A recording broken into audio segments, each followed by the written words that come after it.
দীঘায় যাব আর মাছ ভাজা খাবো না তা কি হয়? মাছ ভাজা তো খেতেই হবে।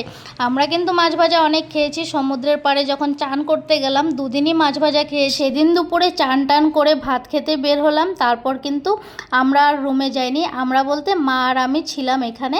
আমাদের সবাই চলে গেছে রুমে একটু রেস্ট করতে। আমি আর মাই সমুদ্রের পাড়ে হাঁটাহাঁটি করছিলাম।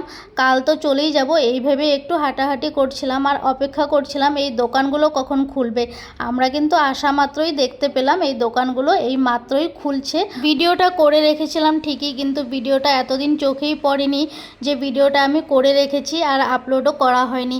অনেক দিন পরে এই ভিডিওটা তোমাদের সঙ্গে শেয়ার করছি। ওই দেখো আমার মা ঘুরে ঘুরে আসছে, চারিদিকে মা ঘুরে ঘুরে দেখছিল। মা তো যেটা দেখে সেটাই কিনতে চলে যায়, আর আমি এখানে দাঁড়িয়ে দাঁড়িয়ে ভিডিও করছিলাম। আর এই যে আকাশি কালারের টি শার্ট পরে দাদাটা দেখতে পাচ্ছ, এই দাদাটা আমাকে বলছিল, বোন তুমি ভিডিও করছো ভালো লাগছে, ভিডিওটা যাতে ভাইরাল হয়ে যায়। যাই হোক দাদা, তুমি একদিন না হয় একদিন ঠিক ভাইরাল হয়ে যাবে। আমার ভিডিওতে না হয় অন্য কারো চ্যানেলে অন্য কারো ভিডিওতে তুমি ঠিক ভাইরাল হয়ে যাবে।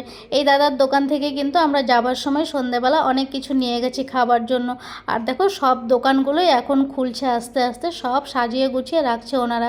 এগুলো দেখতে কিন্তু খুব ভালো লাগে। আর এখানে এত রকমের মাছ ছিল। মাছ বলতে আমি কিছু কিছু মাছ চিনি, যেমন রুই, কাতলা, ইলিশ মাছ, ট্যাংরা মাছ, পাবদা মাছ, এই মাছগুলো চিনি। আরও অনেক রকমের মাছ আছে যেগুলোর নাম আমি জানিও না, চিনিও না। যাই হোক আমি কিন্তু আশেপাশে ঘুরে ঘুরে পুরোটা এরিয়ায় ভিডিও করেছি, যতটুকু পেরেছি আমি ভিডিও করেছি। আর ওনারা খুব ভালোবাসে ভিডিও করলে। আজকে আমাদের দীঘাতে দ্বিতীয় দিন ছিল। দ্বিতীয় দিন এই যে বিকেলবেলা, কাল তো চলেই যাব। দীঘায় গেলে সত্যি কিন্তু খুব ভালো লাগে, বাড়ি আসতে আর ইচ্ছে করে না। আর যেদিন বাড়ি চলে আসি সেই দিনটা খুব খারাপ লাগে। এখানে এসে এত মজা হয়, সবাই মিলে এসেছি এইবার তো আরও বেশি ভালো লেগেছে। মা বাবা সবাই ছিল সঙ্গে। দেখো কথা বলতে বলতে সন্ধে হয়ে গেল। আমি আর মা অনেক সময় কাটিয়েছি এখানে। তারপর কিন্তু আমার বর আর আমার ভাইও চলে এসেছিল। আর সন্ধ্যা হবার সঙ্গে সঙ্গে সব সাজিয়ে গুছিয়ে রেডি হয়ে গেছে। তোমরা দীঘায় গিয়ে সবচেয়ে বেশি কি খেতে ভালোবাসো আমাকে একটু কমেন্টস করে জানিও। আমরা তো দীঘায় গিয়ে চিংড়ি মাছটাই বেশিরভাগই খাই। চিংড়ি মাছটা সবাই মোটামুটি খেতে ভালোবাসে। আমার বর আগে চিংড়ি মাছ খেত না, এখন তো আমার বড় চিংড়ি মাছ খাওয়া শিখে গেছে। আর আমার ছেলে একটু আমোদি মাছটা খায়। আর এখানে কাবাব ছিল অনেক রকমের। আমরা মূলত কাবাবই নিয়েছি, 4 রকমের 5 রকমের কাবাব নিয়েছি। সব কিছু নিয়ে রেডি হয়ে গেলাম। এখন কিন্তু আমরা রুমের দিকে চলে যাচ্ছি। আমরা ভেবেছিলাম আর একটু সময় বসবো, কিন্তু খাবারগুলো নিয়ে নিয়েছি।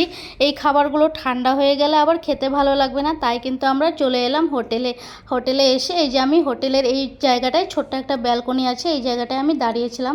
আর নিচে আমার বাবা বসে আছে। এখন কিন্তু প্রায় 9:30 10টা বেজে গেছে। আমি অনেকক্ষণ পরেই ভিডিওটা করেছিলাম। খাবারগুলো এনেছিলাম ঠিকই, কিন্তু কেউই খায়নি, বলছে সবাই পরে খাবো।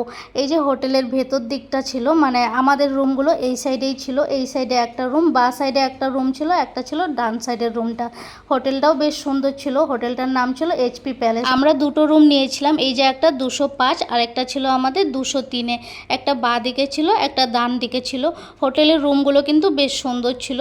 দুটো রুমই খুব সুন্দর সাজানো গোছানো ছিল। দুটো বলতে না, সবগুলো রুমই এরকমভাবেই সাজিয়ে গুছিয়ে রেখেছে। আর হোটেলটাও খুব সুন্দর ছিল। এই জায়গাটায় ছোট্ট একটা ব্যালকনি আছে। ওই যে কথায় আছে না, পাগলে কিনা বলে ছাগলে কিনা খায়, আমি হয়েছি ওই ধরনের মানুষ।